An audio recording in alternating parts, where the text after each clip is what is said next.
দয়ার নবী আছেননি বাড়িতে? ভিতর থেকে কে যেন বলে দিলেন, নাই নাই, নবীজি বাড়িতে নাই। ওয়াজ করনি দুইটা চোখের পানি আমার নবীর বাড়ির সামনে রেখে গেল। কি রাখলো? কি রাখলো? চোখের পানি। চলে গেলেন, মায়ের আদেশ, চলে যেতে হয়, দেরি করা যাবে না। কিছুক্ষণ পর আমার নবী, মায়ার নবী উপস্থিত। বাড়ির সামনে দাঁড়ায় নবী একটা চিৎকার মারছে, বাড়িতে কে আসো গো? আমার ওয়াজ করনি বুঝি আসছিল। আল্লাহু আকবার বলো। না দেখে ভালোবাসাই যদি এত জ্বালা রে, আজকে কারা না দেখে নবীর ভালোবাসাই বসে আছো? ওয়াজ করণীর মতো পাগল হইয়া কারা মাহফিলের আয়োজন করেছো? তোমাদের জীবন ধন্য হইয়া গেছে। হযরতে ওয়াজ করণী চলে গেলেন, আমার নবী বাড়ির সামনে দাঁড়াইয়া চোখের পানি ছেড়ে দিলেন। তোরা কে, কোথায় রে? আমার ওয়াজ করণী আসছিল, তোরা বসতে দিলি না। লোকেরা বলেন, হুজুর কেমনে জানেন আসছিল? তোরা কথা জিজ্ঞাস না রে, আমার ওয়াজ করণীর চোখের পানির গন্ধ জমিনে পাওয়া যায়। যেই নবীর ভালোবাসার চোখের এক ফোঁটা পানির দাম আল্লাহর আরশের চাইতেও বেশি, যেই নবীর ভালোবাসার একটা ফোঁটা চোখের পানি যদি কারো জমিনে পড়ে, তার জন্য জাহান্নামের আগুন হারাম হইয়া যায়। ওয়াজ করণী আসছিল, তোরা বসতে দিলি না, আমার ওয়াজ করণী চলে গেল রে। ওয়াজ করণী আর কোনোদিন নবীর সাথে দেখা হয় নাই। যেদিন আমার নবী জগৎ ছেড়ে চলে যাবেন, মদিনার রওজা পাকে শুয়ে যাবেন, তার আগে আগে আবু বকর, ওমর সাহাবীরা জড়ো হয়ে তাদের একটা আলোচনা শুরু হয়ে গেল। আমার নবী দুনিয়ার থেকে বিদায় হলে নবীজির জুব্বা মুবারক নিশ্চয়ই আবু বকর পাবে। আবু বকর আমার নবীকে বড় ভালোবাসতেন। আরেকজন বলেন না, আবু বকর পাবে না, সম্ভবত মেয়ের জামাই হযরতে আলী রাদিয়াল্লাহু তাআলা আনহু পাবেন। আরেকজন বলেন না, উমর পাইতে পারেন। আরেকজন বলেন উসমান গনি বহু টাকা খরচ করেন, বহু দান করেন, নবীর ভালোবাসায় উসমান গনি পাবেন। এইভাবে আলোচনা শুরু হলে অনেকে মিলে আমার নবী উপস্থিত। কি নিয়ে তোমরা আলোচনা সমালোচনায় বসেছ? হুজুর ভাবতেছিলাম আপনার বিদায় পরে আপনার জুব্বা মুবারক ভাগি জানি কে হয়ে যায়। আমরা কেউ ভাবছি ওমর পাবে, কেউ ভাবছি আবু বকর পাবে, কেউ ভাবছে উসমান গনি পাবে, কেউ ভাবছে হযরত আলী পাবে। আমার নবী দুইটা চোখের পানি জর্জর করে ছেড়ে দিয়ে কান্দে, সাহাবীরা রে আমার জুব্বা মুবারক তোমরা কেউ পাবি না, আমার জুব্বা পাবে আমার ওয়াজ করণী রে। সাহাবীরা একজন আরেকজনের দিকে তাকাই, এটা আবার কোন শব্দ নবীজি ব্যবহার করলেন? ওয়াজ করণী নামে কোনোদিন কাউরে আমরা দেখি নাই। কে সেই ব্যক্তি? জীবনে কোনোদিন আসতে দেখি নাই, আমাদের সাথেও দেখা হয় নাই। এটা কেমন পাগল রে, জীবনে দেখা নাই, জুব্বা পেয়ে গেল। আমার ওয়াজ করণী যদি নবীর ভালোবাসায় জীবনে দেখা নাই, নবীর জুব্বা পেতে পারে।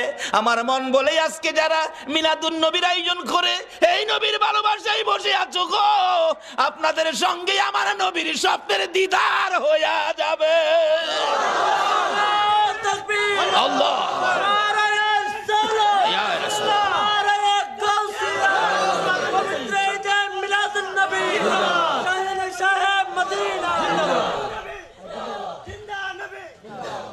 বাবারা ভাইরা, হযরতে ওয়াজ করণীর জন্য আমার নবী জুব্বা বাজেট করেছে না দেখে ভালোবাসায়।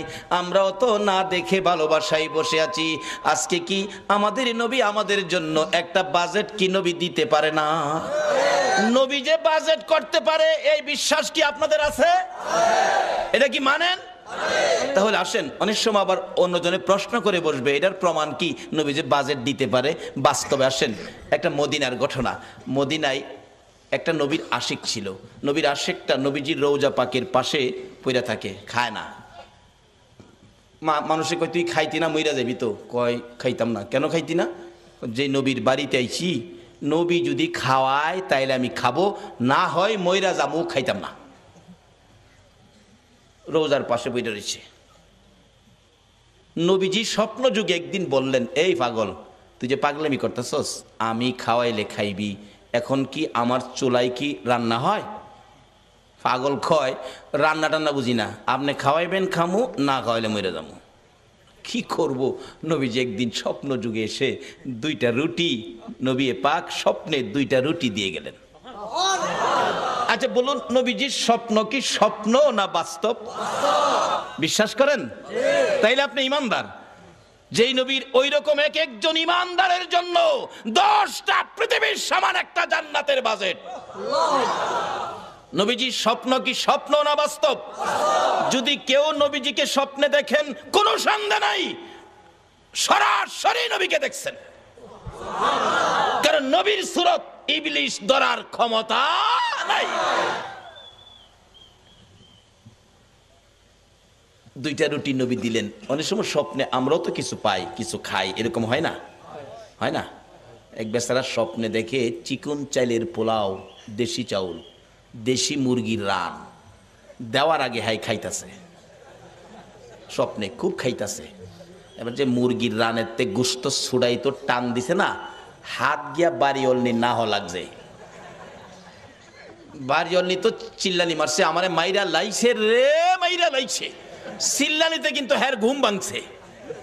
ঘুম ভাঙছে পরে কই কি হয়েছে, কি হয়েছে? কই তুমি আমার নাক ভাঙ্গা লাইছো। কই দেখ নাক ভাঙলে ভাঙছে, যে একটা খাউন খাইছি। বাড়ি অন্যি কয় আমি পাশে এত খাউন খাইলে আমারে কইলা না কি খাইছে একটু দেহি। তাড়াতাড়ি করে বাতি জ্বালাইছে, বাতি জ্বালাইয়া দেহে খাতা ছিঁড়া মুহ দিয়া থুই রাখছে। তা আমরার স্বপ্নের খাউন হইলো খাতা ছিঁড়া। বলুন নবীজির স্বপ্নে দেওয়া কি খাতা ছিঁড়া? আসুন না সেই নবীর পক্ষে যাই। আল্লাহু আকবার বলুন। ওই আশিক বলেন, পাগল বলেন, আমি 2 রুটি পাইয়া স্বপ্নেই খাইতে শুরু করলাম। খাইতে খাইতে 1.5 রুটি খাইলাম। অর্ধেক রুটি হাতে আমার ঘুম ভেঙে গেছে। ঘুম ভাঙ্গার পরেও দেখি আল্লাহর কসম, নবীর দেওয়া স্বপ্নের রুটির 1.5 রুটি খাওয়ার পর অর্ধেক রুটি এখনো আমার হাতের মধ্যে আছে। বলুন এই নবী এখনো উম্মতের কিছু দেওয়ার ক্ষমতা আছে কিনা? তাহলে আসুন সেই নবীর পক্ষে যাই, সেই নবীর দেখানো রাস্তাটার মধ্যে দাঁড়াই, তাহলে পাবো। নবীকে স্বপ্নে দেখলে এটা বাস্তব। একজন আল্লাহর ওলি, নামটা আমার খেয়াল নাই, খেলে আসলে বসবো।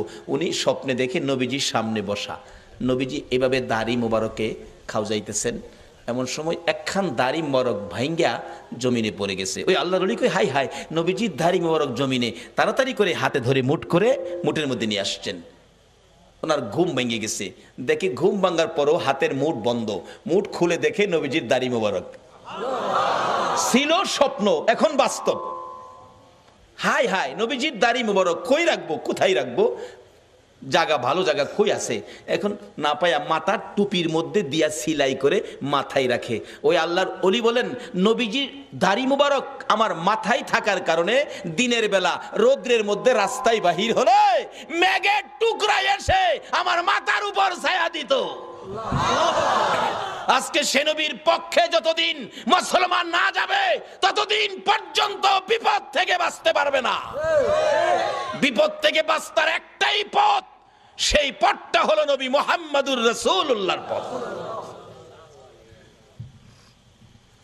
যে নবী স্বপ্নে দিলে এখনো দিতে পারে, আচ্ছা সে নবীর পক্ষে আমরা যারা বসে আছি, নবীজি কি আমাদের কিছু দিতে পারে না? তাই বলতেছিলাম ওয়াজ করুনি নবীর ভালোবাসায় কি পাইতেছে দেখেন। আর আপনাদের জন্য কি বাজেট? আমার ওয়াজ করুনিকে আমার জুব্বা মুবারক তোমরা দিয়ে দিও। আবু বকর উমর প্রশ্ন করে বসলেন, হুজুর ওয়াজ করুনি কে, কোথায় থাকে, পরিচয় কি? আমার নবী চোখের পানি ছেড়ে দিলেন, ও আমার সাহাবীরা শোনো, ওয়াজ করুনি পরিচয় হলো নাম জিগাইলে নাম বলবে না, ঠিকানা জিগাইলে ঠিকানা বলবে না, কিন্তু বুঝবে কেমনে? তার হাতের মধ্যে সাদা অল্প একটু দাগ আছে, এই দাগটা দেখলেই বুঝবি ইনি হলেন আমার ওয়াজ করুনি। লম্বা ঘটনা। আবু বকর উমর লইয়া, মতান্তরে আবু বকর হযরত আলীকে লইয়া নবীজির জুব্বা মুবারক নিয়ে পাহাড়ে পাহাড়ে ঘুরে ওয়াজ করুনির খবর পাই না।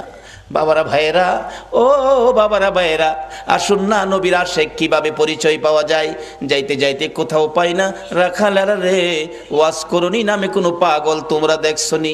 রাখালেরা বলেন আপনার নাম কি? আবু বকর। ও আবু বকর, ওয়াজ করুনি চিনি না। ওই সামনের পাহাড়ের উপরে নির্জনে একটা পাগল বসে থাকে, নাম কি আমরা জানি না। দৌড়ে গেলেন, দুইজন প্রশ্ন করেন আপনার নাম কি? আমার নাম জিগেলেন, আমি তো আল্লাহর বান্দা। তাইলে কিছুটা ইঙ্গিত পাওয়া গেছে। আরে আপনার নাম কি? আরে বাবা নামটা কি দরকার, আমি আল্লাহর বান্দা, আমি কি মিথ্যা বলছি? কয় না, নামটা বলেন। আমি আখিরি নবীর উম্মত।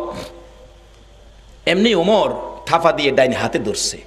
যে ডাইনে হাতে ধরেছে, অস্করণী চোখের পানি ছেড়ে দিয়ে চিৎকার মারছে, ওমর, আবু বকর রে, নিশ্চয়ই তোমরা আমার আখিরি নবীর খবর নিয়ে আইছো। আমার আখিরি নবী ছাড়া আমার এই গোপন খবর কেউ জানে না। আমার নবীর খবর কি? আমার নবী বুঝি দুনিয়ায় নাই রে? ও আবু বকর, ওমর দুইজনে মিলে প্রশ্ন করেন কিভাবে জানেন আপনি? কত সম্পর্ক ছিল, জীবনে কোনো দিন দেখে নাই।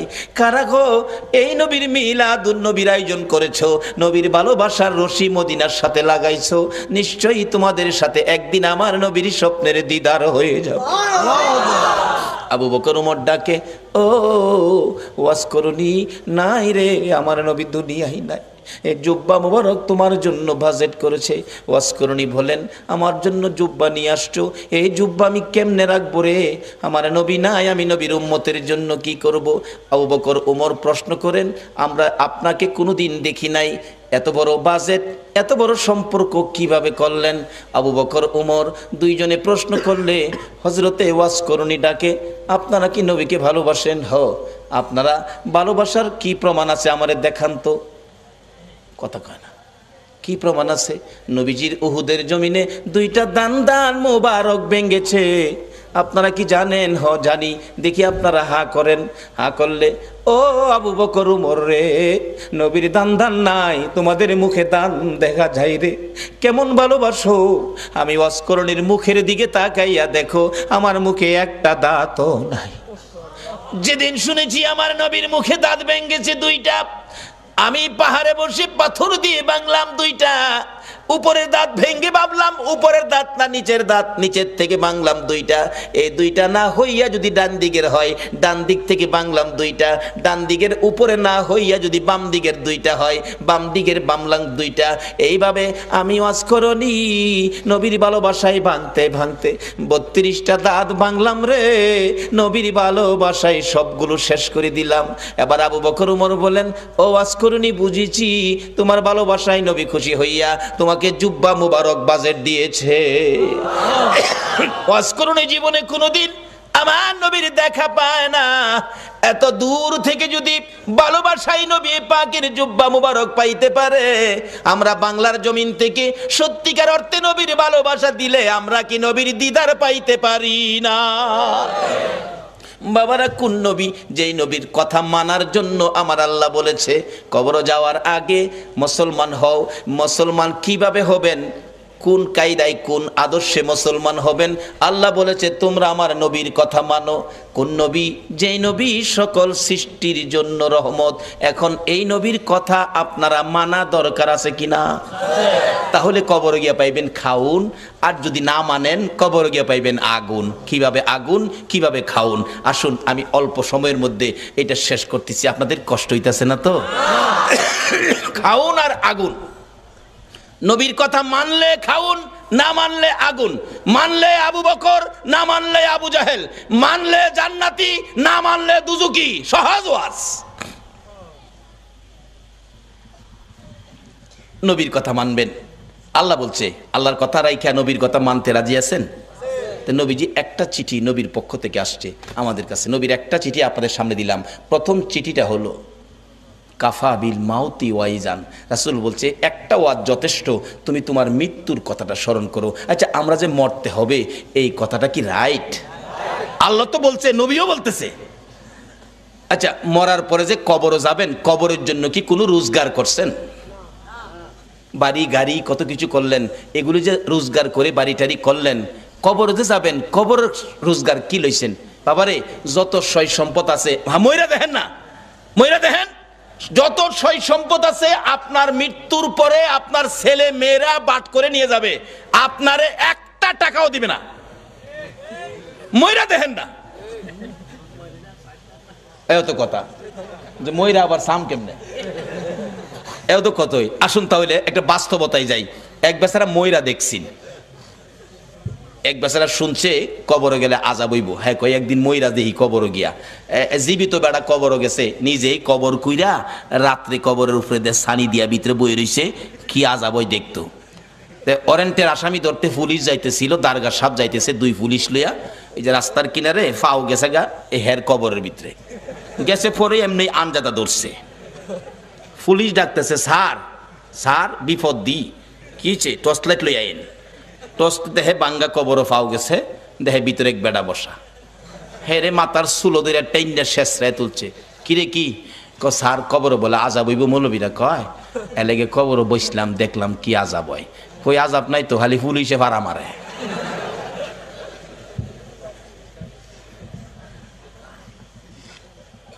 পরে আনজাদা ধরলাম, পরে দেখলাম যে চুলো দুইটা টাইনা তুললেন, এই তো, আর আযাব কই? পুলিশ দু তিন বাড়ি ফুটকির মধ্যে দিচ্ছে, ফাতলামি করতে আর জায়গা ফাস্তা যা বাড়ি। সকালবেলা মানুষ দেখছি মৌলবীরা যে কই কবর আযাব দেখতেছি, ফইলা এক পুলিশে ভাড়া মারে, পরে আরেকটাই চুলো দুইটা টাইনা তুলে, আরেকটাই দুইটা ফুটকিত বাড়ি দেয়, এরপরে যা বাড়ি এখন আচ্ছা আসলে কি কবর আযাব এটা? এই বেটা মরার আগে মইরা দেখছি। ও যুবক, কবরের আযাব পাকিস্তানের ঘটনা, 91 সনে মাসিক পত্রিকার খবর। একটা যুবক মৃত্যু হলে পীর দুহা কবরস্থানে তাকে দাফন করার জন্য কবর কুড়ে লাশ নিয়ে গেছে, যা দেখে কবরটা বন্ধ হয়ে গেছে। অর্থাৎ কবরে বুঝাইতেছে তোর মতো পাপীকে আমি রাখবো না। 91 সনের মাসিক পত্রিকার। ইমাম সাহেব ছিলেন আল্লাহর ওলি মানুষ। আল্লাহর ওলি আছে না দেশে? এখন তো ওলিদের মর্যাদা নাই, এখন ওলির দরকার পড়ে না, এখন ওলির কোনো প্রয়োজন পড়ে না, যে যুগ পড়ছে। আবার মাঝে মাঝে দিহি পড়ে, যখন বন্যায় সারা দেশ পানির নিচে নাইগা, তখন দেখছি রেডিও সেন্টারে গান দেয়, ওলি আল্লাহর বাংলাদেশ, কয় না, শহীদ গাজীর বাংলাদেশ, তাদের হস্তে রহম করুন আল্লাহ। এই লজ্জা করে না তাদের হস্তে তাদের দোয়াই যে দাও? বিপদে বললে বুঝি ওলি দরকার পড়ে, এরপরে ওলি লাগে না।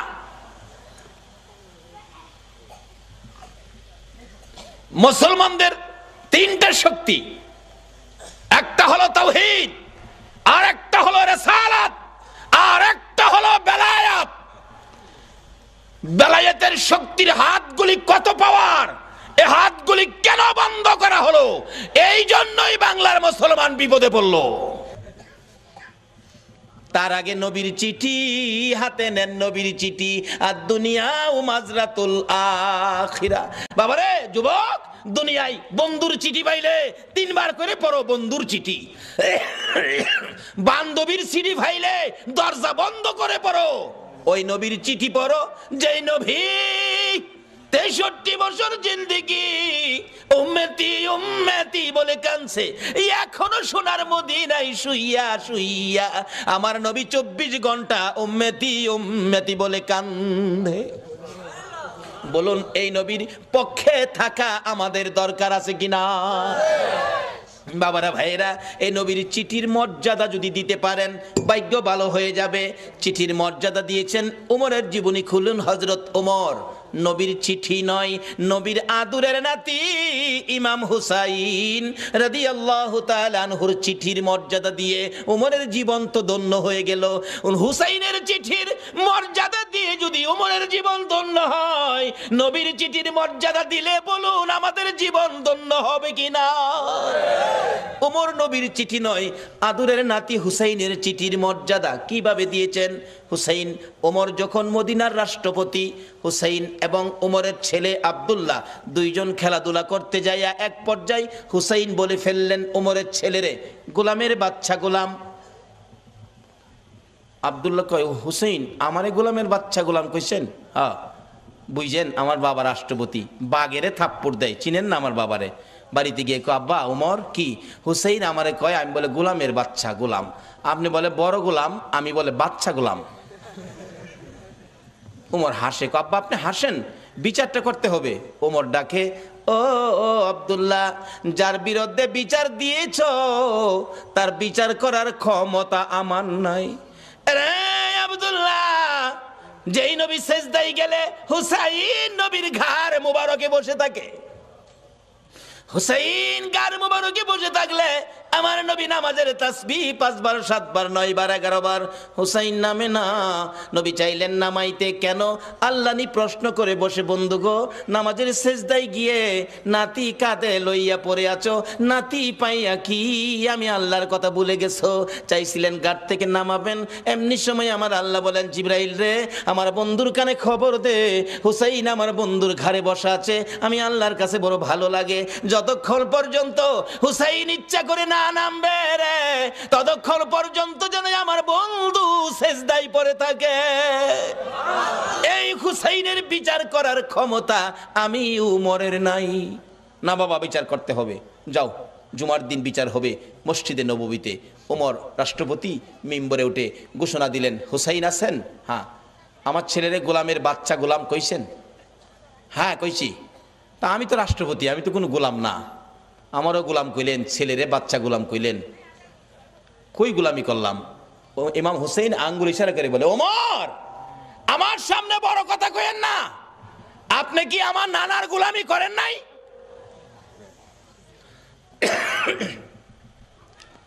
ওমর দুইটা চোখের পানি গাল বেয়ে বেয়ে জর্জর করে ছেড়ে দিলেন। মসজিদে নববীর মুসল্লিরা রে, তোমরা কি শুনেছো হুসাইন আমাকে কি বলছে? শুনেছি। আমি বলে নবীর গোলামি করেছি। হ্যাঁ। হুসাইন পারবেননি এই কথাটা কাগজে লিখে দিতে? পারবো, আমি দেখছি যেটা পারবো না। আমার নানার গোলামি করেছে ওমর, তাই ওমরের ছেলেরে গোলামের বাচ্চা গোলাম গালি দিলাম।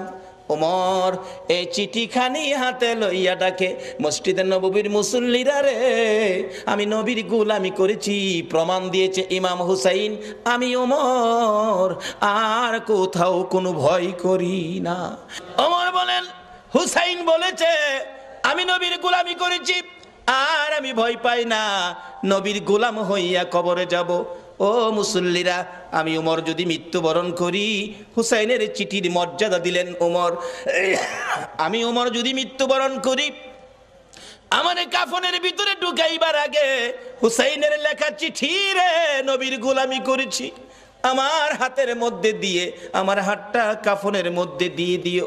আমার আল্লাহ কই, ওমর রে, আমার নবীর আদরের নাতি হুসাইনকে ভালোবাসা দিলে, আমার নবী মদিনার রওজাত থেকে বলুন এই ভালোবাসার খবর পাইছে কি না? হুসাইনের চিঠির মর্যাদা দিয়ে ওমরের অবস্থা কি? ওমর রাষ্ট্রপতি, মসজিদের নববীর মধ্যে নামাজের ভিতরে ওমরের কলিজার মধ্যে ছুরির আঘাত করেছে, জামাতের মধ্যে ওমর ঢলে পড়ে গেছে, রক্তে মসজিদের নববী লাল লাল হয়ে গেছে, মুসল্লিদের পায়ের নিচে জামাতের মধ্যে রক্ত যাইতেছে, মুসল্লিরা নামাজের মধ্যে চিৎকার মারছে, কার রক্ত রে? মসজিদে নববী লাল হয়ে গেছে। ওমর ঢলে পড়ে আছে, ওমরের ছেলে ডাকতেছে, মুসল্লিরা গো, আমার বাবারে আঘাত করেছে, কে জানি, দরজা বন্ধ করে দেন, প্রতিশোধ নিব, বিচার করব কোন মুনাফেক জানি আঘাত করেছে। ওমর ছোট্ট ছোট্ট সুরে ডাকে, ও বাবা আমার কাছে আসো, প্রতিশোধ নিবা, বিচার করবা আমাকে খুশি করার জন্য। হ বাবা। বাবা রে, বিচার করে প্রতিশোধ নিয়ে খুশি করতে পারবি না, আমাকে যদি খুশি করতে হয় আমি তো মরে যাব রে বাবা। একটা কথা শুনো। কি কথা? ছেলে, নবীজির রওজার পাশে আমার ভাই আবু বকর ঘুমাইছে, আর একটা জায়গা খালি আছে রে ছেলে, আমাকে যদি খুশি করতে হয় মা আয়েশা সিদ্দিকার কাছ থেকে অনুমতি নিয়ে আসো, আমি উমরকে নবীজির পাশে নিয়ে শোয়াইতে পারো। নবীর পাশে যদি আমারে শোয়াইতে পারো রে, আমি উমর খুশি হইয়া যাইব। অথচ তখনও তিনি রাষ্ট্রপতি, ইচ্ছে করলে গায়ের জোরে শুইতে পারতেন, কিন্তু ইসলাম কোনোদিন গায়ের জোর ব্যবহার করে না। নবীরে মানেন, সব বুঝে আসবে। দৌড়ে গেলেন উমরের ছেলে, মা আয়েশা সিদ্দিকা, আমার বাবাকে ছুরির আঘাত করেছে, বাবার মৃত্যু হয়ে যাবে, বাবা কাঁদতেছে, নবীজির রোজার পাশে একটু জায়গা এখানে শোয়ার জন্য অনুমতি দেবেন? মা আয়েশা ভাবতেছেন, ইচ্ছে ছিল আমি এখানে শুইব নবীজির পাশে, এক পাশে আমার বাবা আবু বকর, আরেক পাশে আমি শুইব। উমর অনুমতি চাইলেন, কি বলবো, আচ্ছা আপনি এখন যান, আমি একটু পরামর্শ করি। উমরের ছেলে চলে গেছে, বাবা অনুমতি হয় নাই, তুমি আবার যাও, আবার যাও। আবার আয়েশা দেখে মা আয়েশা সিদ্দিকা নবীজির রওজার পাশে দাঁড়িয়ে আছে, প্রশ্ন রাখতেছেন, নবী গো, উমর আপনার পাশে শুইতে চাই, ইচ্ছে ছিল আমি আয়েশা আপনার পাশে শুইব। হুজুর বলুন কে আপনার পাশে শুইব? আমি আয়েশা না উমর? আমার নবী হুসাইনের চিঠির মর্যাদা দেওয়ার কারণে রোজার ভিতর থেকে নবী ডাকতেছে, রে আয়েশা, আয়েশা রে, আমার উমরকে আমার পাশে শোয়ার অনুমতি দে। নবী ডাইকা ডাইকা পাশের বিছানায় শোয়াইলেন। নবীর আদরের নাতি হুসাইনের চিঠির মর্যাদা দিলে নবী যদি ডাইকা ডাইকা পাশে শোয়াই গো, এই নবীর চিঠির মর্যাদা সরাসরি দিলে বলুন বিপদে পড়লে নবী আমাদের পাশে আসবে কিনা?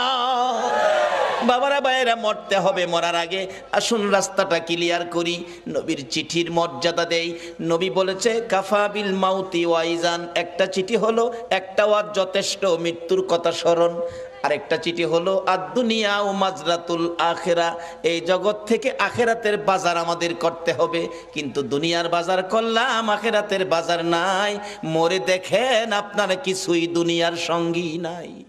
আরে মা বাবার কথা মতো যে জন চলে না, বলুন মা বাবার কথা মতো যে জন চলে না, আল্লাহ নবীজির দয়া তারা পাবি না। হায়রে আল্লাহ নবীজির। মা বাবাকে দুঃখ দিলে নামাজ রোজা যাই বিফলে, মা বাবাকে দুঃখ দিলে নামাজ রোজা যাই বিফলে, মার কলি যায় আঘাত দিলে খোদা সহে না, মার কলি যায় আঘাত দিলে খোদা সহে না, আল্লাহ নবীজির দয়া তারা পাবি না। হায়রে আল্লাহ নবীজির। মা একটা চিৎকার মারছে, কবিরাজ আমি মা রাজি আছি। একজন শুধু রাজি হইছে, বলুন এই ব্যক্তিটা কে? জোরে বলুন কে? কোন মা রে? আমার নবী বলেছে এই মায়ের পায়ের নিচে তোমার জান্নাত। বাবারে, আর যাই করো না করো, মা বাবার মনে কষ্ট দিও না। মা বলেন কবিরাজ আমি রাজি আছি। কবিরাজ বলেন মা কেউ রাজি হলো না, আপনি কেন রাজি হলেন? মা দুঃখের কথাগুলো বুঝাইতে চাইতেছে, কবিরাজ রে, এই সন্তান যখন আমি মায়ের পেটে ছিল 10 মাস 10 দিন, কোনো রাত সারা রাত আমি ঘুমাইতে পারি নাই, দাঁড়ায়া দাঁড়ায়া কাটাইছি। যেদিন বাবা দুনিয়ায় আসবে রে কবিরাজ, প্রথম দিনের ব্যথা সহ্য করেছি, কারো কাছে কই নাই। দ্বিতীয় দিনের ব্যথা জিহ্বা কামড়ায় সহ্য করেছি। তৃতীয় দিনের ব্যথা সহ্য করতে পারি নাই রে কবিরাজ, বেহুশ হয়ে গেছি। আমার শাশুড়ি মা দৌড়ায় আসছে, আমার বৌমার কি হলো? আশপাশি মুরব্বী মহিলাদেরকে দৌড়াইয়া জোর করেছে। মহিলারা বলছে ভয় পায়েন না, অন্য কিছু না, আপনার বৌমার সন্তানাদি হবে। তাহলে তোমরা আমার বৌমার মাথায় পানি দাও গো, আমার বৌমা বেহুশ হয়ে গেছে। কবিরাজ বালতির পর বালতি পানি মাথায় দিয়ে জ্ঞান যখন ফিরলে রে কবিরাজ, এত ব্যথা সহ্য করতে পারি না। আমি মুরব্বী মহিলাদেরকে বলেছিলাম, সন্তানের প্রসব এত ব্যথা আমি আগে জানি না গো মা। ও মুরব্বী মা মহিলারা, আমার একটা দাও দাও, নিজের গলা নিজে কাইটা মৃত্যুবরণ করি, সহ্য করতে পারি না। দেখলাম মহিলারা দাও জাতীয় সবগুলো জিনিস ঘরের বাইরে ফালাইয়া দরজা বন্ধ করে দিয়েছে। আবার বলেছিলাম, মহিলারা গো, আমার 2 টাকার বিষ কিনা দাও গো, সন্তানের প্রসবের এত ব্যথা আমি আগে জানি না। কবিরাজ মহিলার আমার মাথায় হাত বুলাইয়া বুলাইয়া বলছে, মা পাগলামি করিস না, সন্তানের প্রসব এই ব্যথার কষ্ট আমরাও করেছি, সন্তানের মা হইলে এই কষ্ট করতে হবে রে মা। আল্লাহরে ডাকো, আল্লাহ আল্লাহ করো। এক একটা ডাক মারতাম রে কবিরাজ, ব্যথায় সহ্য হইয়া আল্লাহ গো কইয়া।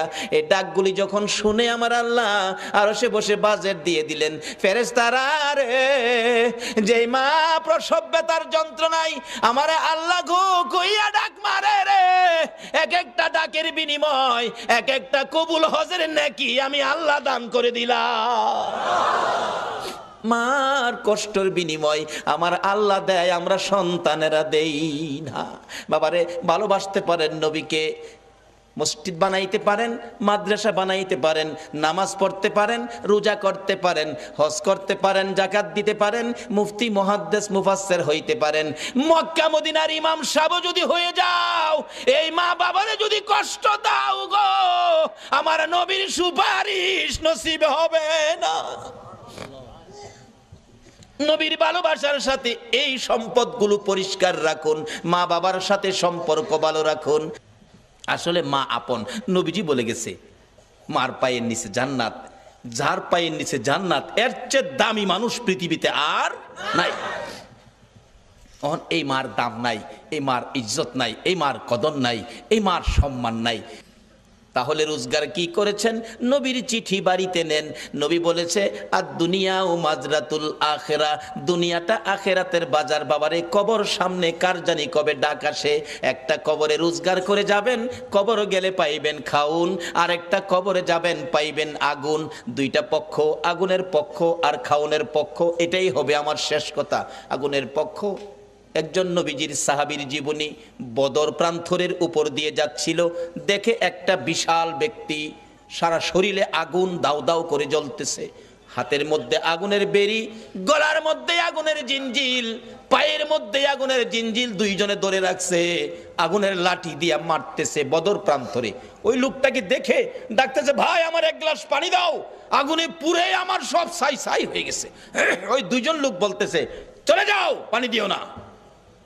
নবীজির সামনে হাজির, ইয়া রাসূলুল্লাহ, বদর প্রান্তরের উপর দিয়ে আসতেছিলাম, এই ঘটনা দেখলাম, ব্যাপারটা কি, ঘটনাটা কি? নবীজি বলেন, শোনো, যারে দেখছো কবর থেকে আগুনের ধাও ধাও করে পুড়তেছে, যারে দেখছো এই লোকটাই হলো আবু জাহেল। আগুনের জিঞ্জিল বাঁধা যারা ধরে রাখছে তারা হলো ফেরেশতা, আগুনের ডান্ডা দিয়ে মারতেছে, তারা শাস্তি দিতেছে। এইভাবে শাস্তি চিরকাল তার হবে কবরের মধ্যে। এই আগুন দাউ দাউ করে জ্বলবে। আমার কাছে পানি চাইছিল, পানি দিতে নিষেধ করলো, তার কপালে পানি নাই, পানি কোনোদিন সে পাবে না। নবীর পক্ষ নেয় না বিদায়, আবু জাহেলের কবরে আগুন।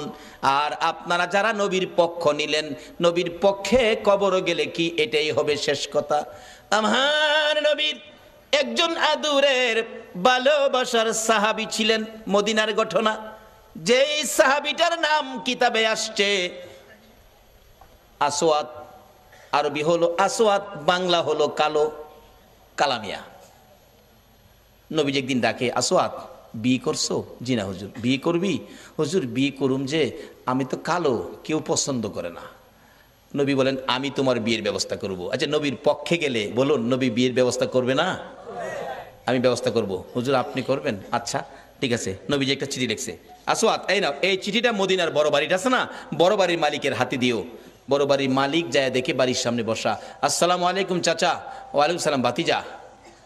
নবীজি চিঠি পাঠাইছে। আরে বলো কি, বসাতে দাঁড়ায় গেছে, নবীর চিঠি, খুলে দেখি লেখা, তোমার সুন্দরী মেয়েটাকে আমার কালো সাহাবীর কাছে বিয়ে দিয়ে দাও, ইতি রাহমাতাল লিল আলামিন। চুমা খাইয়া বুকে লাগাইছে, হাই হাই কি ভাগ্য, নবী চিঠি পাঠাইছে, আমার সুন্দরী মেয়েটাকে কালো সাহাবীর কাছে বিয়ে দিতাম। কিতাব লেখে মেয়েটা এত সুন্দরী ছিল, মদিনার মধ্যে এর চেয়ে সুন্দর কোনো মেয়ে ছিল না। এই জন্য মদিনার মানুষ তারে মদিনার হুর কইয়া ডাকতো। কিতাবে আসছে হুরে মদিনা। এই নবীর পক্ষ ধরুন, কে বসে আছো নবীর পক্ষে, কার সেই নসিব? চিন্তা করতেছে, সাহাবিটা লিখলো কালো, মেয়েটা সুন্দর, কালো নবীজি লিখছে, মানতে হবে। ছেলেটা যে কালো, কেমন কালো জানি, চায় দেখতেছে ভালো করে, চায় দেহে, আরে বাবারে একবারে জাহাজ মার্কা। আসলে এমন কালোই ছিল, এখনো মদিনায় কালো বংশের লোক আছে, গেলে দেখতে পারবেন। আসওয়াত জি, কালো, আমি একটু মেয়ের সাথে পরামর্শ করলে ভালো হয়, নবীজি পাঠাইছে। বাবা তুমি এখন যাও, তোমার আমি পরে জানাবো, মানে মেয়ের সাথে পরামর্শ করব। যুবক যাইতেছে, আসওয়াত মনটা কষ্ট, মাথা চুলকায়, হুজুর কইছিলাম না, ওই তো না, মানে পছন্দ করে না। আল্লাহ কো, আসওয়াত রে, আরে যেই নবী আঙ্গুলি ইশারা করলে আকাশের চাঁদ দুই টুকরা হয়, আর এই নবীর লেখা চিঠি বিফল যাইতে পারে না। আজকে যারা নবীর পক্ষে বসে আছেন, আপনাদের এই কষ্ট বিফল যাইতে পারে না। আমি আবদার করব, এই কষ্টের বিনিময় আল্লাহ যেন নবীর স্বপ্নের দিদার নসিব করে দেয়। মনটা কষ্ট, আল্লাহ কয় না, হবে না, ব্যবস্থা করতেছি। মহিলার মধ্যে আল্লাহ পাক রহম দিলেন, মহিলা দৌড়ায় এসে সুন্দরী মেয়ে। বাবা যুবক আসছিল কালো, খুশি, মনটা কষ্ট যাইতেছে, ব্যাপার কি? মা এই যে নবী চিঠি পাঠাইছে, তোমার বিয়ের প্রস্তাব, কালো ছেলে, ভাবলাম তুমি রাজি হও কিনা, এই জন্য বিদায় দিলাম। মেয়েটা চিঠিটা হাতে নিয়ে চুমা খাইয়া বুকে লাগাইয়া ডাকে, বাবা এত নিষ্ঠুর কেমনে হইলা গো, যেই নবীর কথা মানার জন্য আমার আল্লাহ বলেছে, এই নবীর কথা আমার বিয়ের প্রস্তাব। বাবা আমি কালো আর সুন্দর বুঝি না, আমি নবীর কথা মানি রে। ও সোনার বাংলার ভাইয়েরা, মা বোনেরা, যে ইয়াসরিব নামের পাথর আর বালুর দেশ, এই নবীর কথা মাইনা নবীর ভালোবাসা দিয়ে যাইয়া দেখো সোনার মদিনা হইয়া গেছে।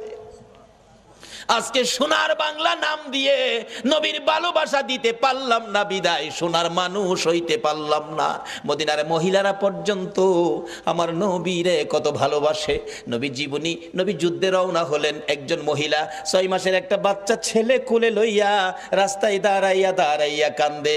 আমার নবী বলেন, মহিলারে বাচ্চা কোলে লইয়া কান্দো, ব্যাপার কি হুজুর? মহিলারা যুদ্ধে যাওয়া নিষেধ হয়ে গেছে, আমার আর কেউ নাই গো, আপনার পক্ষে কারে আমি যুদ্ধে দিব? ও মা বোনেরা, তোমার কোন সন্তান এই মাহফিল কমিটির সদস্য গো? তোমার ভাগ্য ভালো, ওই মদিনার মহিলা নবীর পক্ষে দেওয়ার জন্য কুলের সন্তান লইয়া দাঁড়াইয়া রইছে। আজকে কোন মায়ের সন্তান এই মিলাদুন নবীর কমিটির সদস্য হয়েছে? মাগো তোমার জীবন ধন্য। হুজুর আমার এই ছেলেটাকে যুদ্ধের ময়দানে নিয়ে যান, আমার আর কেউ নাই, কাকে আপনার পক্ষে দিব? নবীজি হাসে, এ কি বললা তুমি? 6 মাসের শিশু, সে কি যুদ্ধ করতে পারবে, তীর মারতে পারবে? এবার ডাকতেছে মহিলাটা, হুজুর জানি সে পারবে না, কিন্তু আমার মনে বড় দুঃখ, না জানি নবীর গায়ে কেউ আঘাত করে গো নবী, আমার ছেলেটারে নিয়ে যান, তীর যদি মারতে নাও পারে, আমার মন বলে কাফের বেঈমানেরা যদি আপনার দিকে লক্ষ্য করে তীর মারে গো নবী, এই তীরগুলো আপনার গায়ে লাগার আগে আগে আমার ছেলেটারে তীরের সামনে তুলে ধরে রাখবে। তীর খাইয়া আমার 6 মাসের ছেলে দুনিয়ার থেকে বিদায় হয়ে যাবে, আমি মায়ের কোনো দুঃখ থাকবে না, কিন্তু রাসূলের গায়ে যেন আঘাত না লাগে। মদিনার মহিলারা পর্যন্ত এইভাবে আমার নবীরে ভালোবাসতেন। আজকে ইয়াসরিব নামের পাথরের দেশ সোনার মদিনা হয়ে গেছে। এবার মেয়েটা ডাকতেছে, বাবা গো আমি সুন্দর আর কালো বুঝি না, নবী চিঠি পাঠাইছে, নবীর কথা মানতে যাইয়া সুন্দরী মেয়ে কালোর কাছে বিয়ে বসতে রাজি হয়ে গেলাম। বাবা ডাক দেন, যাইতেছে গা, নবী কষ্ট পাবে। মদিনার মহিলারা পর্যন্ত নবী কষ্ট পাবে এই কাজ করতে রাজি না। ডাক দেন, বাবা তো আগেই রাজি। আসওয়াত কালামিয়া আসেন। ডাহের সাইজ দেখা যা ভালোই, বিয়াটা যদি হয় আপনারা কি দাওয়াত দিলে যাইবেন? কেউ রাজি না, যাইতেন না? বুঝছি কিছু টাকা পয়সা লাগে হয়তো বিয়াত গেলে, লেগে রাজি না। আরে এই বিয়ার টাকা লাগতো না, রাজি কিনা কন? যাওন লাগতো না, বিয়া হয়ে গেছে। আসেন। আসসালামু আলাইকুম চাচা। ওয়ালাইকুম সালাম বাতিজা, কি ব্যাপার? বাবা আমার মেয়ে তো রাজি হয়েছে। কত রাজি হলে তো খুশির ব্যাপার। আল্লাহ রাজি হইতো না, রাজি করাইছি। নবীর পক্ষের বেইজ্জতি হতে পারে না, এটা আল্লাহ দেবে না। বাবা শুনেন, মহারানার টাকা আনছেন? আসওয়াদ কয় মহারানার টাকা, নবীর চিঠি ছাড়া আমার কাছে আর কিছু নাই। আচ্ছা এই নবীর চিঠি থাকলে আর লাগে কিছু?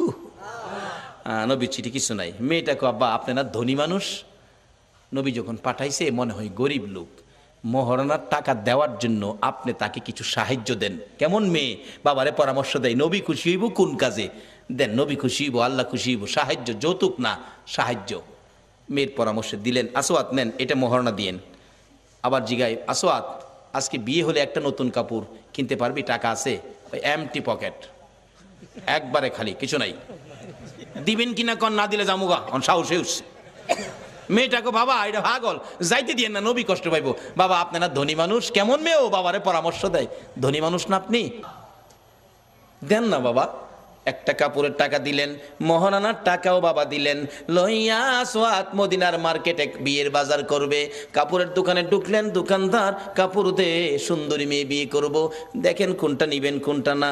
আসওয়াত দেখতেছে কোনটা নিবে কোনটা না।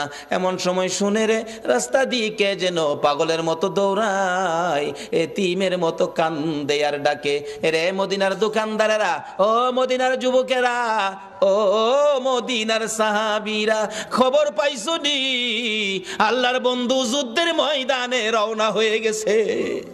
এমনি সময় যুবকেরা দৌড়াইয়া বাড়িতে গিয়ে যুদ্ধের পোশাক পরে তরবারি হাতে মার পায়ে সালাম করতেছে, মা গো বিদায় দাও গো মা। নবী বলে যুদ্ধে গেছে, বিদায় দাও, দেখা হবে হাসরের ময়দানে। দোকানদারেরা দোকান বন্ধ করতেছে, দোকানদারি করবে না। আসওয়াত নিজেকে নিজে প্রশ্ন করে, ও আসওয়াত, নবী বলে যুদ্ধে যাইতেছে, তুই কি এখন যুদ্ধের বাজার করবি না বিয়ের বাজার করবি? মন ফাইসালা দিলেন নবী যুদ্ধে যাবে, বিয়ের বাজার করব না।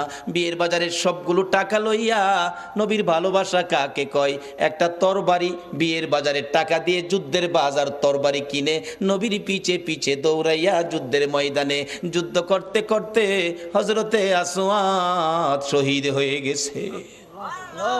যে যুদ্ধে 70 জন সাহাবা জীবন দিয়েছে। আমার নবী যুদ্ধ শেষে ডাকতেছেন, সাহাবীরা রে আমার শহীদদেরকে দাফন কর, গোসল দিস না রে, রক্ত মাখা জামাগুলো পাল্টাইস না, রক্ত মাখা জামা সহ দাফন করে দে। আমি নবী হাসরের ময়দানে আমার আল্লাহরে দেখাবো আমার উম্মতেরা কত পাগল ছিল। সেই নবীর ভালোবাসায় কারা বসে আছেন? আমার নবী দাফনের নির্দেশ দিলে 69 জনকে রক্ত মাখা জামা কাপড় সহ দাফন করা হলো। 70-এর মাথায় দূরে পড়ে আছে হযরতে আসওয়াত। নবী বলেন, সাহাবীরা রে আমার আসওয়াত বিয়ে করতে গিয়েছিল, এই ময়দানে দেখা যায়। একজন বলেন, হুজুর আমি দেখেছি বিয়ের বাজারের টাকা দিয়ে আপনার কথা শুনে যুদ্ধের বাজার করে জীবন দিয়ে ফেলেছে। আমার নবী বলেন, কাছে যাইয়া দেখি নতুন তরবারিটা হাতে চিত হয়ে পড়ে আছে, জিহ্বাটা বাহির হয়ে কপালে লাইগা রইছে, কলিজাটা বাহির হইয়া থরথর করে কাঁপতেছে। আমার নবী ডাকে, আসওয়াত রে মদিনার হুর নিলি না, নবীর ভালোবাসায় জীবন দিলি রে, কলিজা দেখাইয়া বিদায় হইলি, মাবুদ আমার আসওয়াত রে কি দিবা গো আল্লাহ। নবী বলেন, আমি কবরের পাশে দাঁড়িয়ে আছি, আসওয়াতের লাশটা ধরে ধরে নিয়ে আনতেছি কবরে দেওয়ার জন্য। নবীজি কবরের দিকে তাকাইয়া মুস্কি মুস্কি হাসতেছেন। সাহাবীরা বলেন, ইয়া রাসূলুল্লাহ এই কবরের দিকে তাকাইয়া মুস্কি মুস্কি হাসেন কারণ কি? আমার নবী বলেন, সাহাবীরা রে আমি যা দেখি তোমরা তা দেখো না, আমি যা জানি তোমরা তা জানো না। হুজুর কি দেখে হাসলেন আমরা জানতে চাই। আমার নবী ডাকে, সাহাবীরা রে আমার আসওয়াত মদিনার হুর ফালাইয়া আমি নবীর ভালোবাসায় বিয়ের বাজারের টাকা দিয়ে যুদ্ধের বাজার করে জীবন দিয়ে কবরে রওনা হয়েছে। আমি তার কবরের পাশে দাঁড়াইয়া দেখি রে মদিনার হুরের পরিবর্তে রে আসওয়াতের কবরে জান্নাতের হুর পাঠাইয়া দিছে। একটা পক্ষ হলো জান্নাতে খাউন, কবরের মধ্যে জান্নাতের হুর, আরেকটা পক্ষ হলো কবর আগুন। যেই পক্ষটা নবীর দুশ্মন এটার কবরে হবে আগুন, আর যেই পক্ষটা নবী ভালোবাসছে নবীর পক্ষে ছিল এই পক্ষটাই হবে জান্নাতের খাউন, আর কবরে হবে জান্নাতের হুর। বাবারা কবরে যখন যাইতেই হবে এই পক্ষটা ধরুন, যেই পক্ষটাই কবরে গেলে, যেই নবীর ভালোবাসাই কবরে গেলে দুনিয়ার হুরের পরিবর্তে জান্নাতের হুর কবর আসে, সেই পক্ষটাই হলো মিলাদুন নবীর পক্ষ, সেই পক্ষটাই হলো ঈদে মিলাদুন নবীর পক্ষ, সেই পক্ষটা হলো এই নবীর ভালোবাসা, এই নবীর কথাগুলো মানা। আল্লাহ আমাদের সকলকে এই নবীকে ভালোবাসা, এই নবীর কথা মানার তৌফিক দান করুক, সকলে বলুন আমিন। আসুন দেখি কার ইমানি শক্তি কত, ওই নবীর উপর দুরুদ সালাম মদিনা পাঠাইতে আপনারা কে কে রাজি? আসুন নবীর উপর দুরুদ সালাম মদিনা পাঠাইয়া নবী সালাম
আসুন আমরা দোয়া করি, দোয়ায় শরীক হন। আল্লাহুম্মা আমিন।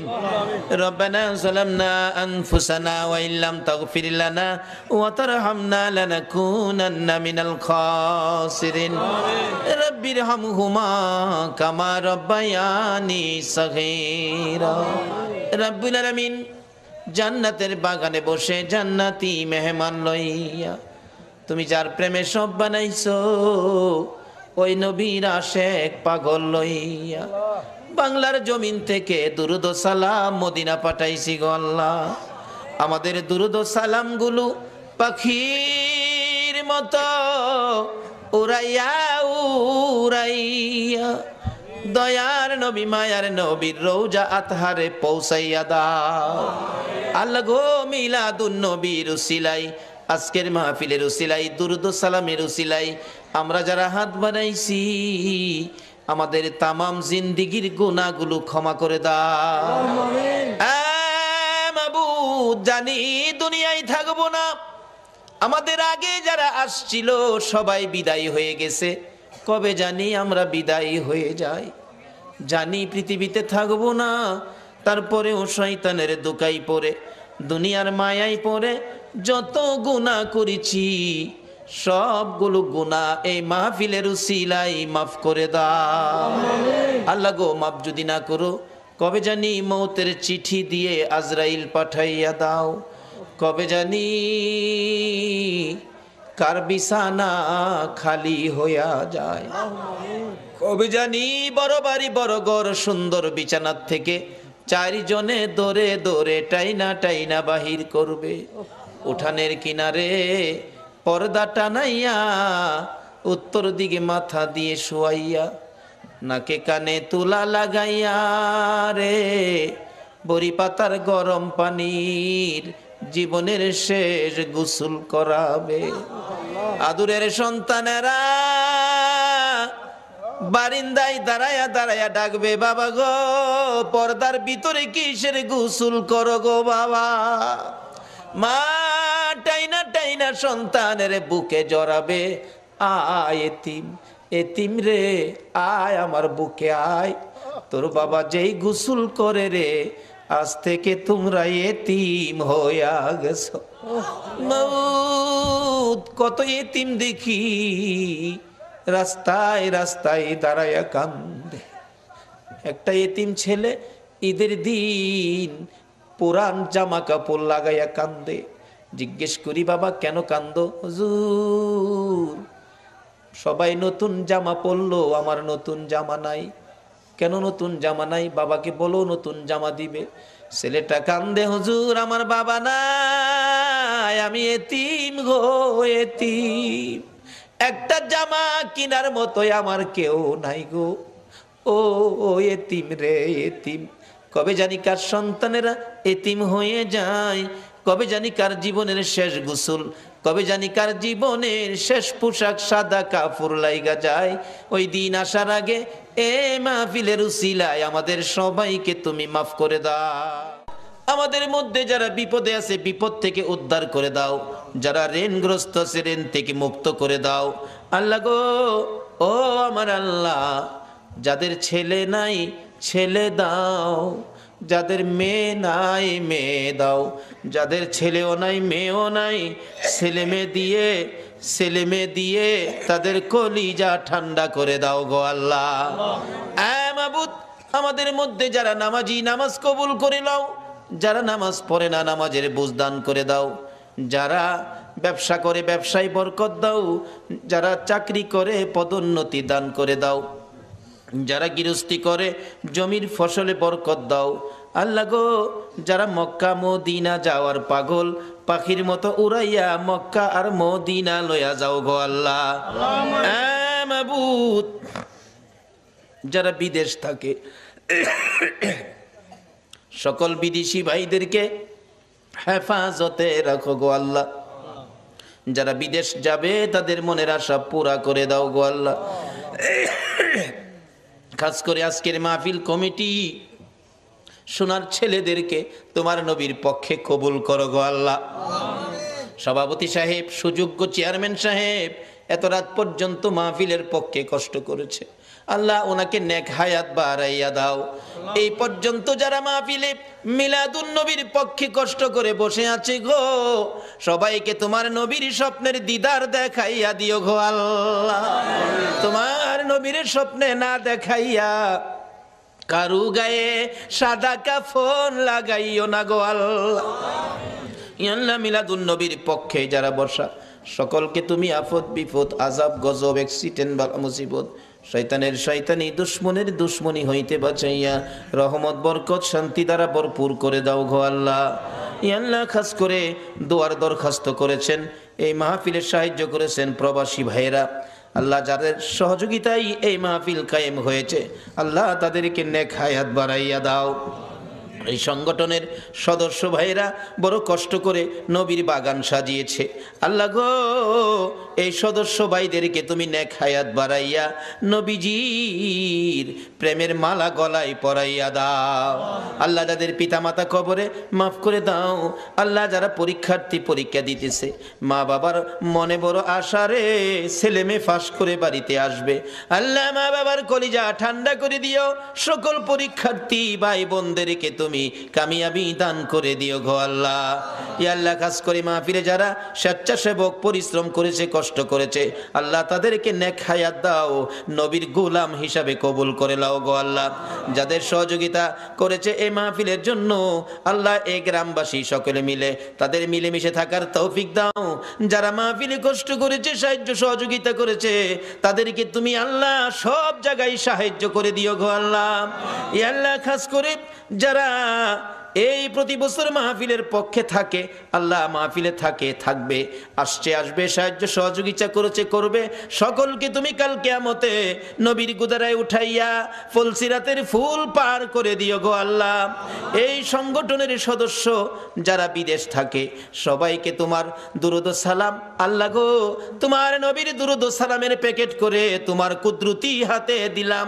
এই সদস্য বিদেশের জমিনে যারা থাকে সবাইকে তুমি হেফাজতে রাখো গো আল্লাহ। সকলকে তুমি রুজি রোজগারে বরকত লাগাইয়া বেশি বেশি করে নেক হায়াত বাড়াইয়া দাও। আল্লাহ যারা নবীর মিলাদের পক্ষে আসে না, আল্লাহ সবাইকে বুঝ দিয়ে নবীর মিলাদের পক্ষে কবুল করে নাও। আল্লাহ মসজিদ কমিটির সদস্যদেরকে নেক হায়াত বাড়িয়ে দাও, তোমার ঘরের খেদমত বেশি বেশি করার তৌফিক দান করে দাও। আল্লাহ যাদের ছেলে নাই ছেলে দাও, যাদের মেয়ে নাই মেয়ে দাও, যাদের ছেলেও নাই মেয়েও নাই ছেলে মেয়ে দিয়ে কলিজা ঠান্ডা করে দাও। আল্লাহ যাদের অনেক উপযুক্ত ছেলে রুজি রোজগারের ব্যবস্থা নাই, আল্লাহ এই যুবকদেরকে রুজি রোজগারের ব্যবস্থা করে দাও। অনেক উপযুক্ত মেয়ে বিয়ে শাদী হয় না, আল্লাহ তুমি তাদের বিয়ে শাদীর ব্যবস্থা করে দাও। আল্লাহ এই এলাকায় রহমত বরকত দিয়ে ভরপুর করে দাও। আল্লাহ আমাদের সকলকে আসমানি জমিনি বালা মুসিবত হইতে বাঁচাইয়া রহমতের প্যাকেটের মধ্যে কবুল করে নাও। আল্লাহ এই মাহফিল তোমার কুদরতি হাতে দিয়ে গেলাম, কিয়ামত পর্যন্ত এই মাহফিল তুমি কায়েম রাখো। এই মাহফিলের পক্ষে যারা আসছে আসবে সাহায্য সহযোগিতা করেছে করবে, সকলকে কাল কিয়ামতে নবীর গুদারায় উঠাইয়া ফুলসিরাতের ফুল পার করে দিও। আল্লাহ মা বোনেরাও কষ্ট করেছে, রাবিয়া বস্তির মতো বানিয়ে দাও। কাল কিয়ামতে খাতুনে জান্নাত ফাতেমাতুজ জাহরার সাথে হাসর নসিব করে দিও। আল্লাহ মাহফিল শেষে যারা যেখানে যাবে সহি সালামতে পৌঁছাইয়া দিও। সাল্লাল্লাহু তাআলা আলা খায়রি খালকিহি মুহাম্মাদিন ওয়া আলা আলিহি ওয়া আসহাবিহি আজমাইন বিহাক্কি লা ইলাহা ইল্লাল্লাহু মুহাম্মাদুর। বাবারা আসুন না, বাজেট কি সামনে যাইতেছি। যেই ভাইয়েরা মাহফিলের আয়োজন করেছেন, যাদের আয়োজনে এত সহজে আমরা মাপ পেয়ে গেলাম, তাদের জন্য দোয়া করা আমাদের দরকার আছে কিনা? আজকের এই যুব সংঘের ভাইদেরকে আল্লাহ পাক হায়াত দেখ, সকলে বলুন আমিন। বাবার আসুন, আমি পবিত্র কোরআন শরীফ থেকে হাদিস শরীফ থেকে যা তেলাওয়াত করেছি এখন আলোচনায় ঢুকবো। আল্লাহ যেটুকুন তৌফিক দিবেন আমি সেটুকুন আলোচনা করব। আসুন আলোচনায় যাই, তার আগে একটু মহব্বতে দরুদ শরীফ পড়ুন, আলোচনায় ঢুকে যাব। আল্লাহুম্মা সাল্লি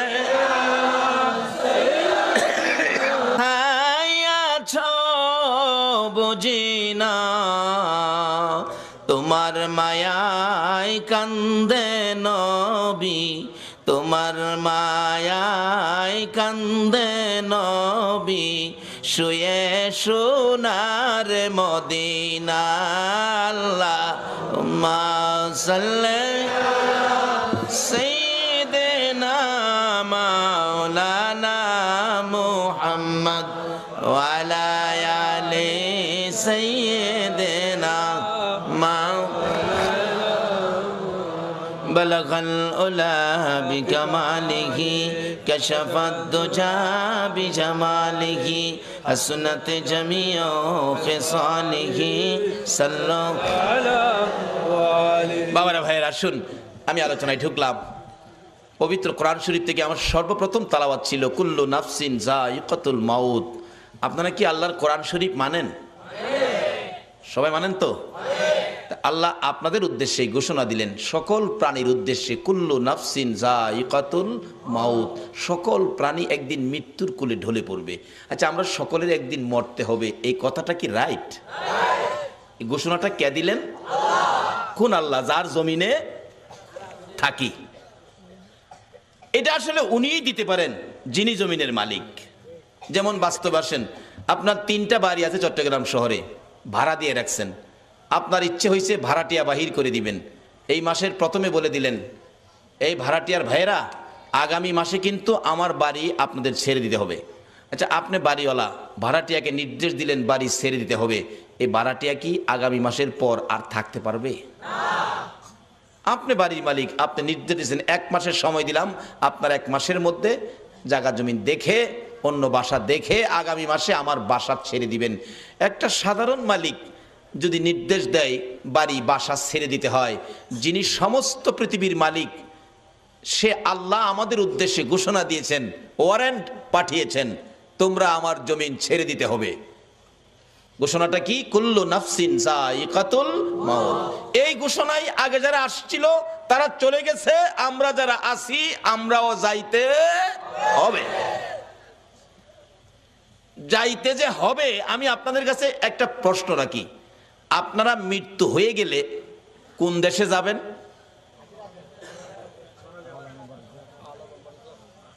কবরে যাবেন না? আখেরাত তো এখন না, আখেরাত তো বহু দূরে। প্রথম কই যাবেন? সবাই বলুন কই? আচ্ছা, কবরে যে যাবেন, কবরের অবস্থা কি জানেন?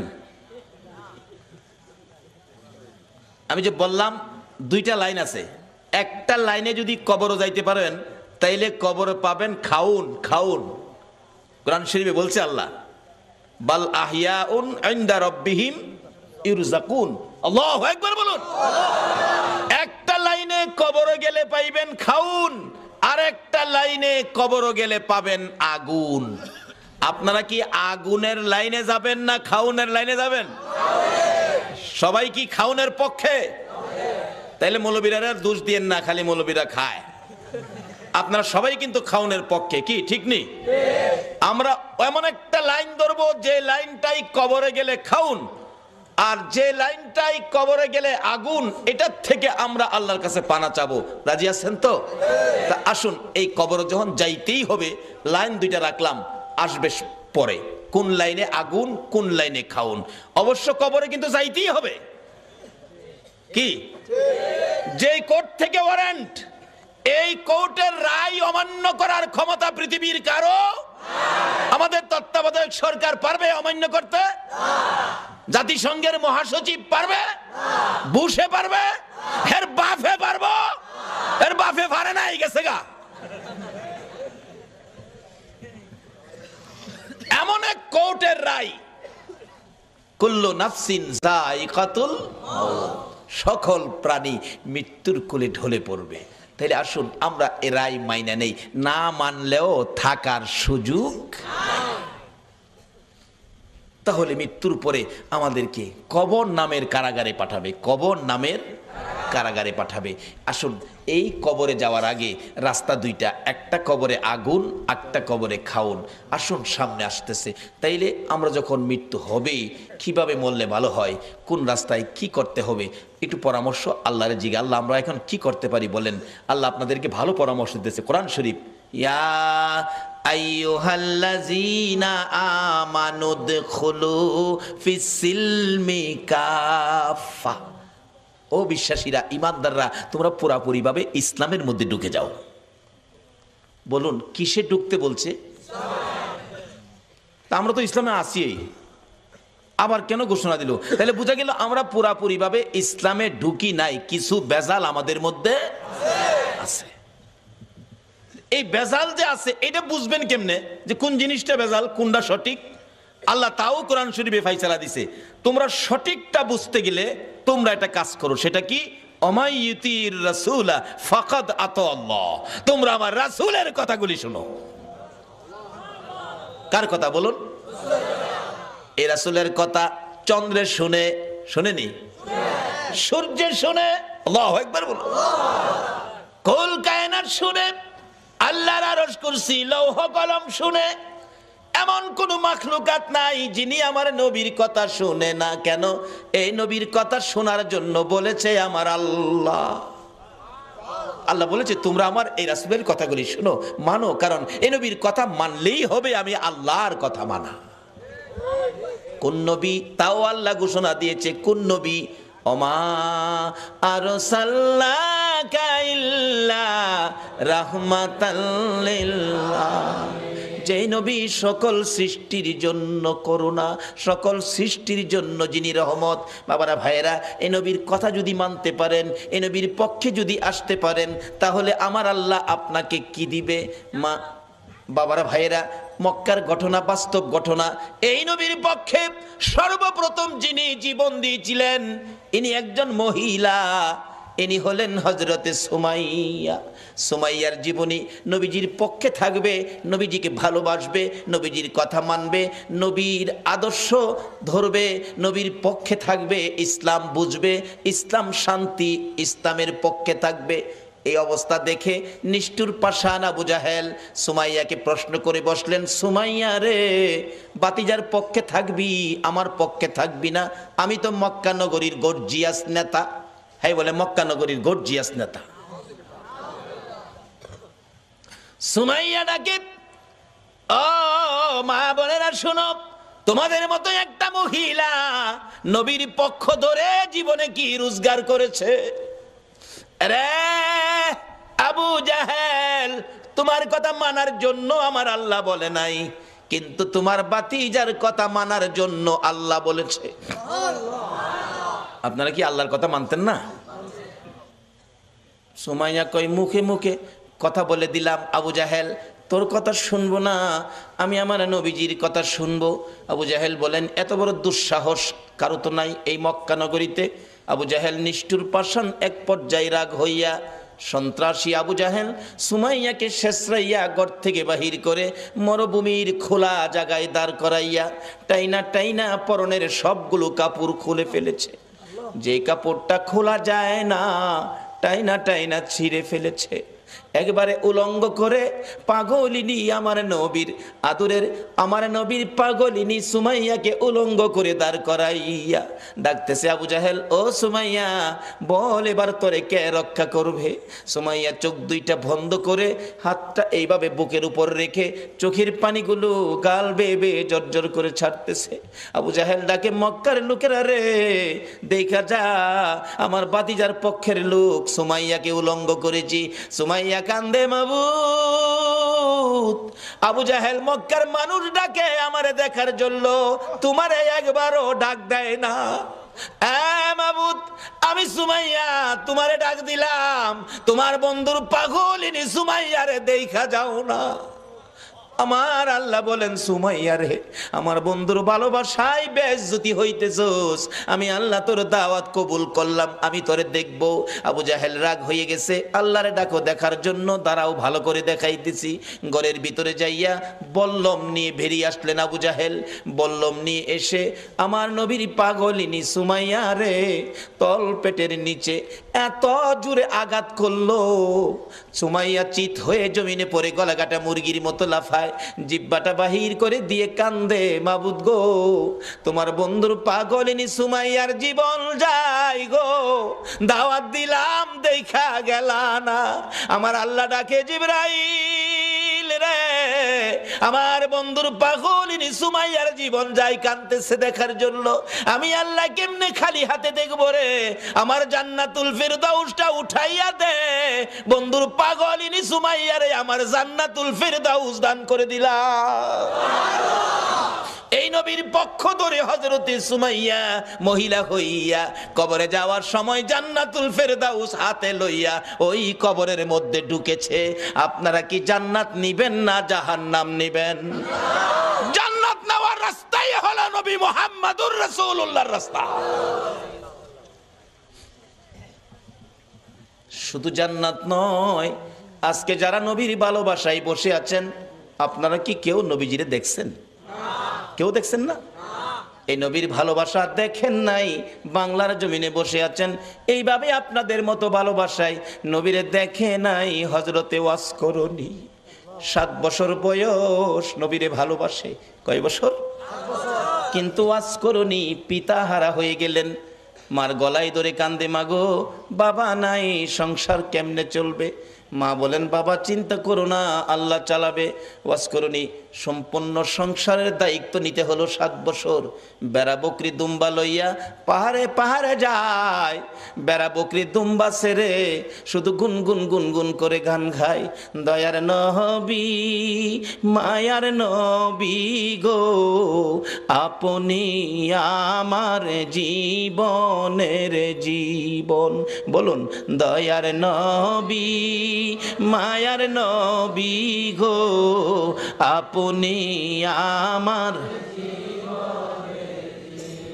ওয়াসকরণী নবীরে দেখে নাই এই চোখে, শুধুমাত্র নবীর ভালোবাসার গান গাই। দিন যাই রাত্র যাই, মাঝে মাঝে পাহাড়ের চূড়ায় নিরিবিলি বসে নবীর ভালোবাসার গান গাই। এদিকে কারো কারো দুম্বা, কারো কারো বকরি ভাগে থাফাইয়া নিয়ে যায়। মাঝে মাঝে বিচার যায় মায়ের কাছে, ও ওয়াসকরণীর মা, তোমার ওয়াসকরণীর বেড়া বকরি দুম্বা অনেকগুলি বাগে নিয়ে গেছে। মার কাছে বিচার গেলে, বাড়িতে আসলে ওয়াসকরণী জিজ্ঞেস করে, মা বাবা গো, তোমার বেড়া বকরি দুম্বা বলে বাগে খাইছে, তুমি কইছিলা? মা আমি কাছে ছিলাম না, তাহলে খবরটা কি? ওয়াসকরণীটা ডাকে, মা গো আমি দেখেছি বাঘ আসছে গো মা, কিন্তু বাঘ আসে ঠিকই, আমার বকরির পাশে বাঘ নাকটা লাগাইয়া গো, নাক আমার বকরির গায়ে লাগাইয়া হাত লাগায় না। নবীর আশিকেরা গো, যেই নবীর আশিকে ওয়াসকরণী, তার বেড়া বকরি দুম্বা জংলার বাগে খায় না, নাক লাগাইয়া হাত লাগায় না। মা আমি দেখেছি ভাগ এসে আমার বকরি ছেড়ে দিয়ে অন্যের বকরি ধরে নিয়ে যায়। এ হলো নবীর ভালোবাসার পুরস্কার। মাগো কোনোদিন ভয় পায় না, ওয়াসকরণীর বকরি জংলার বাগে খাবে না। ওয়াসকরণীর মধ্যে আছে নবীর ভালোবাসা, যেই নবীর সৃষ্টি না হইলে বাঘের সৃষ্টি হতো না। ওয়াসকরণী একদিন মাকে বললেন, মা আমাকে একটু অনুমতি দিবেন, আমি নবীর সাথে দেখা করে আসি। যাও বাবা, দেরি করো না, তাড়াতাড়ি আইসো। নবীজি বাড়ির সামনে চোখের পানি ছেড়ে ছেড়ে ডাকেন, আমার নবী আছেন নি বাড়িতে?